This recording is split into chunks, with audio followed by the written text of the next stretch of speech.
pour amener les rescapés d'Israël.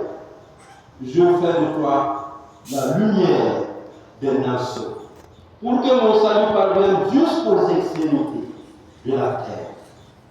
Oui, frères et sœurs, le salut apporté par Jésus-Christ doit parvenir jusqu'aux extrémités de la terre, jusqu'aux extrémités de nos cœurs, jusqu'aux extrémités du monde.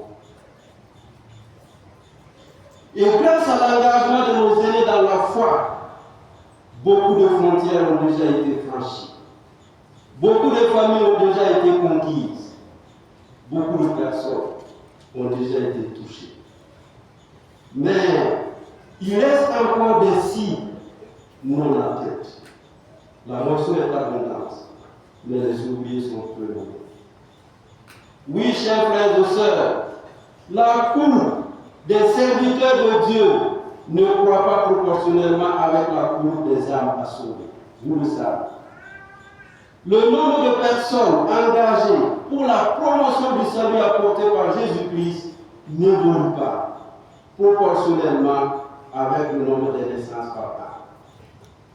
Oui, le travail des agents pastoraux augmente chaque année dans beaucoup de localités parce que les naissances sont trop nombreuses. Que faut-il faire? Freiner les naissances? Non. La parole de Dieu ne nous le conseille pas. Au contraire, il l'encourage. Multipliez-vous et remplissez la terre. Mais attention, quand Dieu prononçait ces paroles, souvenez-vous, il n'y avait que 2 personnes sur la terre, Adam et Ève. Aujourd'hui, le monde compte plus de 8 milliards d'habitants. Autant d'âmes à sauver, autant d'âmes à rassembler, autant d'âmes à évangéliser, autant d'âmes à sauver.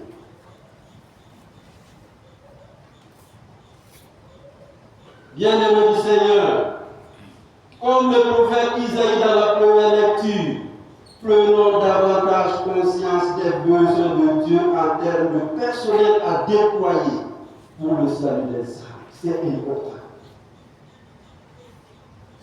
Dans le nouveau gouvernement de notre cher pays, il y a un ministère dénommé ministère des serviteurs du peuple, c'est ça.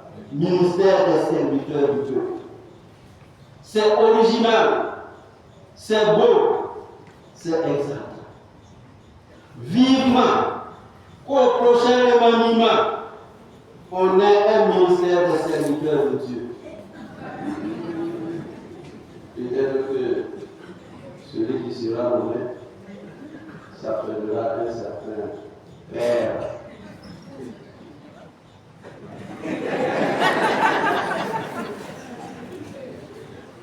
Ceux qui sont là, je ne sais pas qui d'assumer cette responsabilité. Voilà. Donc, un ministère des serviteurs de Dieu à côté du ministère des serviteurs du peuple. Des serviteurs authentiques, charismatiques et dynamiques. Des serviteurs qui, après avoir accompli leur devoir, ont l'humilité et l'audace de dire en toute sincérité, nous sommes des serviteurs inutiles. Nous n'avons fait que notre devoir. Ces serviteurs, chers frères et sœurs, ce sont ceux et celles qui ont la foi comme fondement, qui ont l'amour comme renforcement, qui ont l'espérance comme enracinement. Oui, chers frères et sœurs, ces serviteurs que nous souhaitons pour notre monde et pour Dieu, ce sont ces hommes et ces femmes qui ont compris qu'il y a plus de joie à donner et à se donner. Donner et se donner sans faire de calcul. Je sais avec vous que tout travailleur mérite son salaire. Le Seigneur le sait aussi.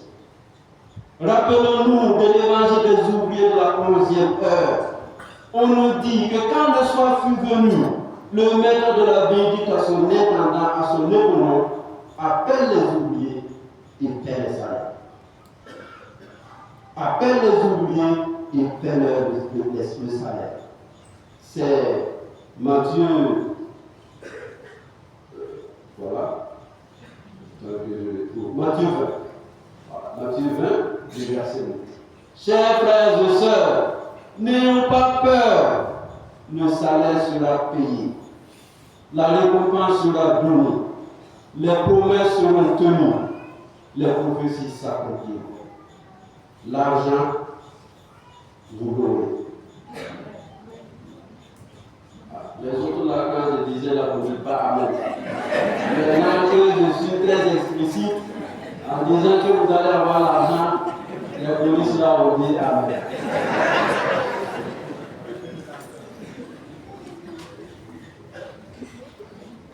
J'ai écrit ici, s'il tarde à venir, prenez patience.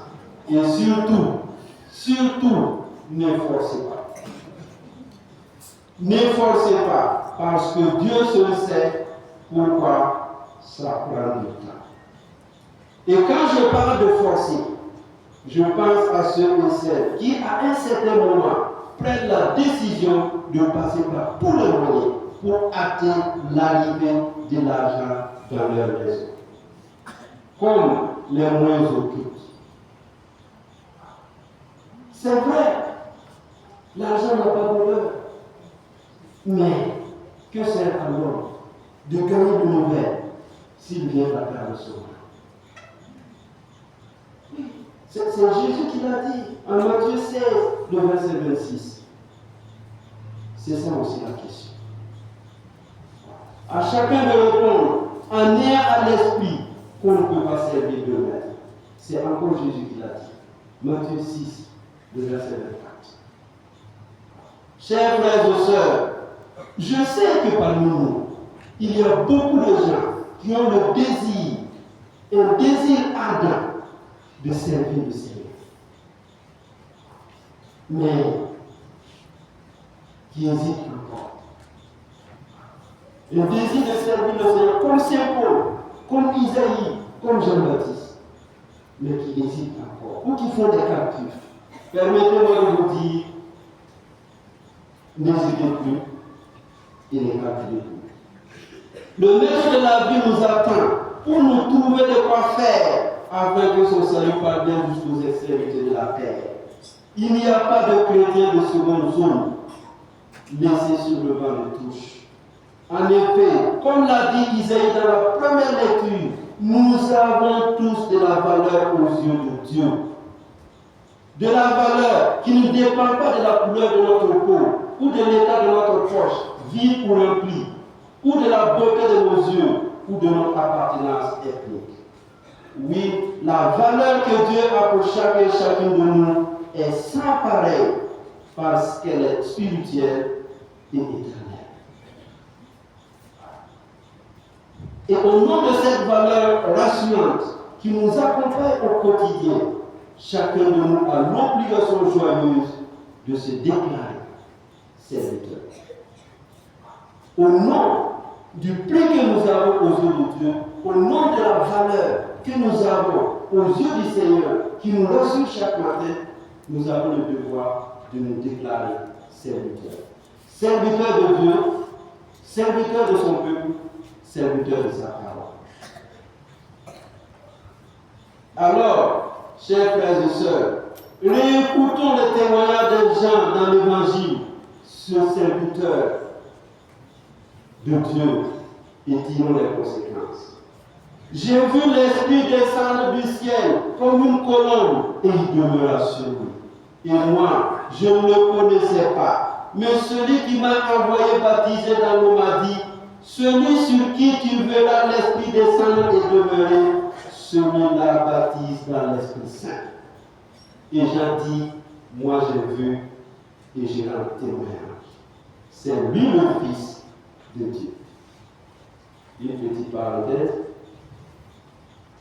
Jean a reconnu Jésus à travers l'Esprit Saint qui est venu se poser sur lui, d'après que dans certains endroits, comme dans les gares, Il suffit seulement de lever la main pour qu'on te reconnaisse et qu'on te donne 10 millions et 15 millions.